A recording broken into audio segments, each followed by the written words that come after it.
Occasion ఏదైనా location ఎక్కడైనా తెలుగువారి వేడుక అంటే ఆలివ్ మిఠాయి ఉండాల్సిందే. మిఠాయి అంటే ఆలివ్. తెలంగాణ రాజకీయాలలో ఒక్కసారిగా వేడి రాజుకుంది.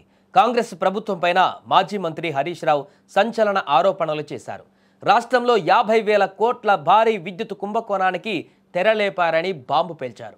ప్రజాపాలన పేరుతో వాటాల పంపకాలు జరుగుతున్నాయని, క్యాబినెట్ మీటింగ్స్ కేవలం కమిషన్ల కోసమేనని ఆయన ఫైర్ అయ్యారు.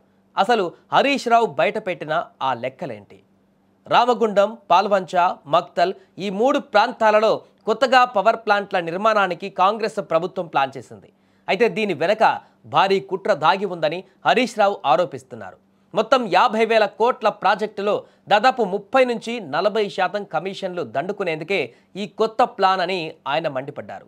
మామూలుగా ఎన్టీపీసీ 1 మెగావాట్ విద్యుత్ ఉత్పత్తికి 12.23 కోట్లు ఖర్చవుతుందని డిపిఆర్ ఇస్తే, రాష్ట్ర జెన్కో మాత్రం అదే మెగావాట్కు 14 కోట్లు అవుతుందని చెప్పడం ఏంటి అని ప్రశ్నించారు.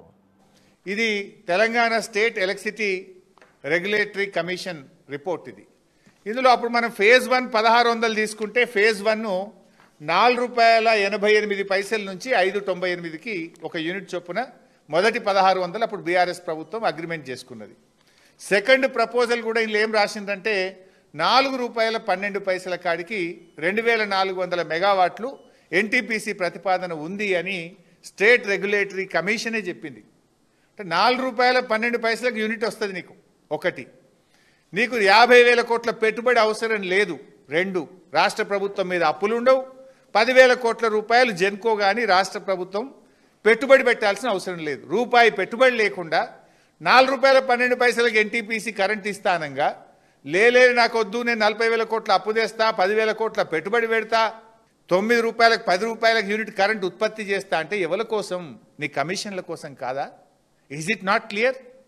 అరే ₹4.12 రూపాయి పెట్టుబడి లేదు, ఖర్చు లేదు, అప్పు లేదు, మిత్తి లేదు, నేను మీకు డెలివరీ చేస్తా కరెంటు అని ఎన్టీపీసీ కేంద్ర ప్రభుత్వం రాష్ట్ర విభజన చట్టంలో భాగంగా తెచ్చి అప్పజెప్తా, నీ చేతికిస్తా అంటే వద్దు వద్దు వద్దు వద్దు, నీ వద్దు, నీ తక్కువ ధర వద్దు, నేను ₹4 వద్దు, నేను ₹10 తయారు చేసుకుంటా అంటివి.